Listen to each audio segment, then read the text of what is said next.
وقالوا لن يدخل الجنة إلا من كان هودا أو نصارى تلك أمانيهم قل هاتوا برهانكم إن كنتم صادقين بلى من أسلم وجهه لله وهو محسن فله أجره عند ربه ولا خوف عليهم ولا هم يحزنون. وقالت اليهود ليست النصارى على شيء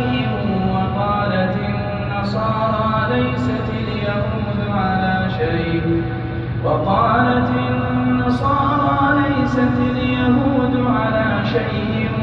وهم يتلون الكتاب كذلك قال الذين لا يعلمون مثل قولهم